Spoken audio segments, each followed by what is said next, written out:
Oh là là là là là là là là, mon Dieu, dites-moi que je rêve.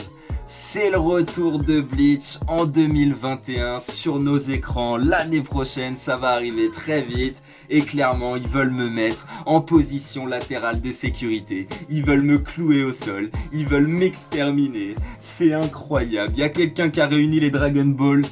Merci à lui. Et il a demandé à Shenron de faire revenir Bleach l'année prochaine. C'est obligé. Dans cette vidéo, on va évoquer plusieurs points.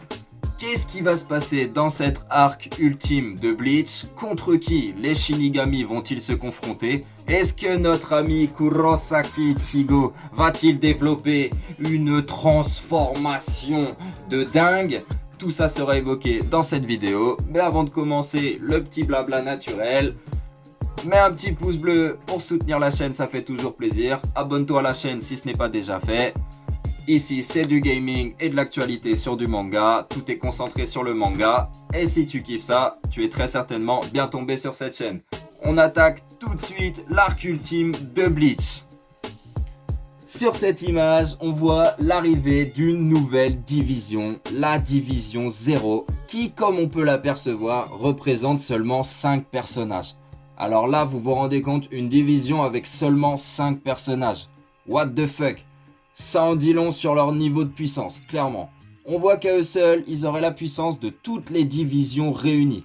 Incroyable, on peut donc s'attendre à 5 personnages relativement puissants. Pourquoi ne sont-ils pas entrés en scène lorsqu'à plusieurs reprises, la Soul Society s'est retrouvée dans une situation complexe? Eh ben c'est très simple, le but principal des divisions qui, on le rappelle, sont au nombre de 13, le Goté 13, est de protéger le Seireitei. Néanmoins, le but de la prénommée Division 0 est de protéger le Ryokyu que voici. Ça serait l'endroit où vivrait le roi des esprits. Tout ça m'a l'air palpitant, il y a toujours des choses cachées de toute façon à la Soul Society. Qui est cet incroyable et mystérieux roi des esprits? Le roi des esprits est tout simplement le roi de la Soul Society.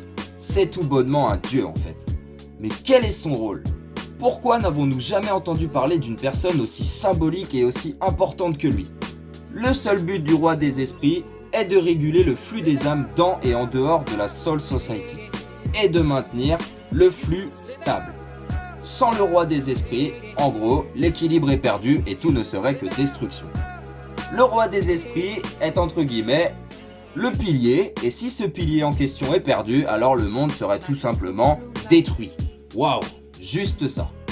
On peut donc s'attendre, étant donné l'entrée en scène de cette fameuse Division 0, que l'ennemi doit également avoir un pouvoir équivalent. Contre qui la Soul Society va donc combattre? C'est ça la question qu'on se pose. Eh bah bien sûr, ils vont combattre leur ennemi juré, les Quincy. Revenons en arrière sur cette fameuse haine entre les deux clans qui perdure depuis des générations pour comprendre.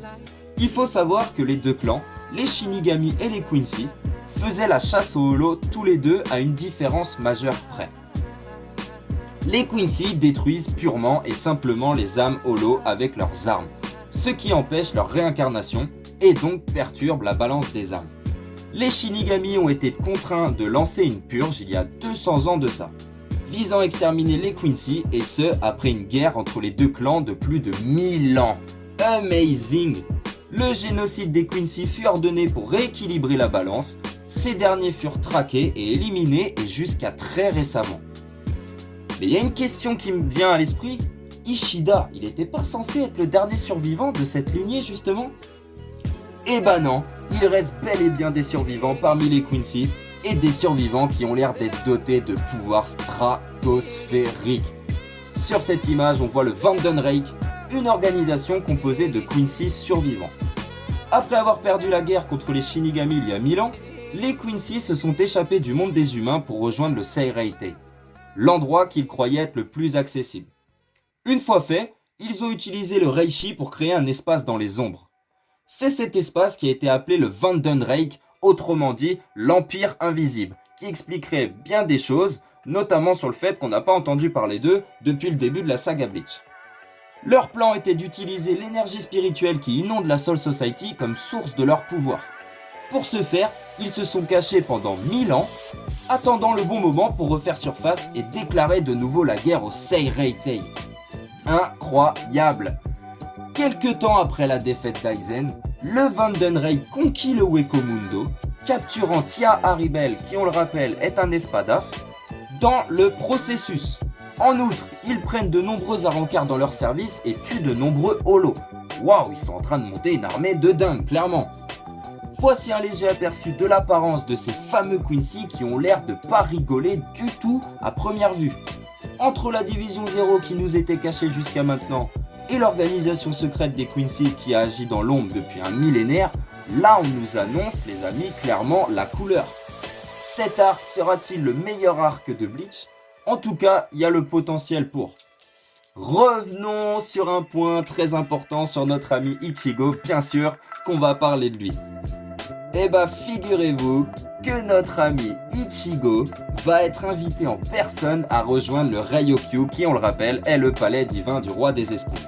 Extraordinaire, où il fera la rencontre du créateur des Zenpacto qui lui permettra de développer son potentiel. Je vous laisse juger par vous-même avec cette image le changement avec Ichigo. On aperçoit Ichigo avec deux Zenpacto, car effectivement, Ichigo posséderait enfoui en lui le pouvoir des Quincy. Également, alors le mec c'est un Quincy, un Holo et un Shinigami. Il tiendrait ce pouvoir de Quincy de sa mère. Il va donc, entre guillemets, fusionner ces deux pouvoirs pour obtenir un pouvoir encore au-dessus. Ça m'a tout l'air d'être très énervé quand même. On a tous hâte de voir Ichi combattre avec ses nouveaux atouts clairement. Mais ça ne s'arrête pas là. Oh que non! Je vous laisse admirer la prochaine transformation de Kurosaki. Alors là, c'est la cerise sur le gâteau, clairement. Regardez cette classe ultime. Et il nous lâche un yo tranquille, ce qui nous laisse penser clairement qu'il contrôle complètement cette forme. Juste trop puissant. Kurosaki n'est que surprise et ça continue. Mais une question me vient à l'esprit. Qu'en est-il d'Ishida ? Lui qui n'a jamais porté dans son cœur les Shinigami et qui est un Quincy de sang. Eh bah figurez-vous que Ishida décide de rejoindre l'ennemi. Il rejoint son clan. Mais ce n'est pas tout, on apprend qu'il va devenir le successeur d'un certain Eyewatch, qui serait apparemment le père de tous les Quincy. Peut-on dire que Ishida a retourné sa veste ? A-t-il, durant toutes les saisons, joué un rôle, entre guillemets, qu'il agissait dans l'ombre pour transférer des informations au Vandenreich ? Énormément de points seront à éclaircir durant cet arc. Parlons désormais de l'ennemi numéro 1 de la Soul Society, l'ennemi qui va clairement prendre un rôle monstre dans l'arc ultime. Eyewatch ressemble énormément à Zangetsu, comme vous pouvez le constater, et pour cause, les deux seraient une seule et même personne. Mais Zangetsu a l'apparence de celui-ci 1000 ans plus tôt.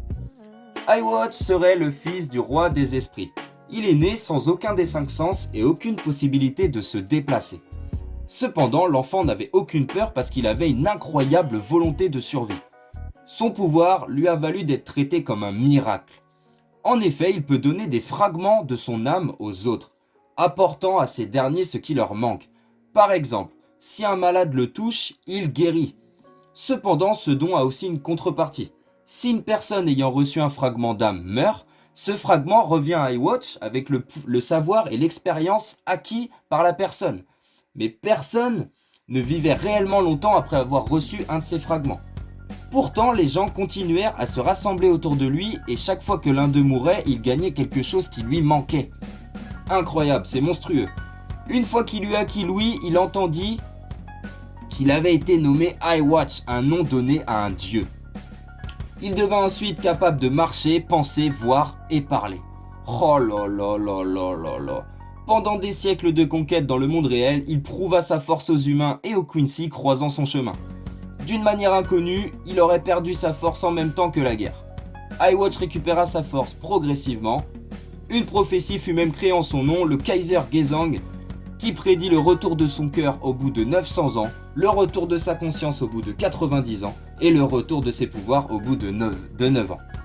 Une fois réveillé, 17 mois après la défaite d'Aizen, lui et son armée ont conquis le Wekomundo et il a vaincu personnellement Tia Halibel, la reine du Wekkomundo, on le rappelle, et enrôlé de force des Arrancars dans le Vandenreich. Alors ça sera contre un ennemi de ce calibre que Ichigo va devoir se confronter. Je vous laisse imaginer la puissance des combats qui vont voler dans tous les sens. Clairement, Ichigo avec sa nouvelle forme contre iWatch qui m'a tout l'air d'être redoutable, on peut clairement s'attendre à quelque chose de sensationnel. Et voilà pour ce bref résumé sur l'arc ultime de Bleach qui va arriver l'année prochaine sur nos écrans. On a tous trop hâte de voir ça. Il y a un potentiel monstre à exploiter. Il y a plein de choses à faire. Je pense que l'animé, je ne sais pas exactement combien d'épisodes vont-ils sortir pour cet arc. En espérant que voilà, ça soit au moins du 70, 70, 80, 90 épisodes, ça serait génial. Je sais que j'en demande beaucoup, mais cet arc en tout cas a l'air d'être rempli de surprises. Ça peut être clairement énervé, on peut kiffer. Là on voit iWatch, ça a l'air d'être un monstre clairement. Ichigo avec sa nouvelle transformation, qu'est-ce que ça va donner, tout ça, la division 0 contre les Quincy, Ishida qui est passé du côté des ennemis, ça m'a l'air d'être tout bonnement monstrueux. En tout cas, si t'as kiffé la vidéo, merci d'avoir regardé et puis je vous dis ciao pour une prochaine vidéo.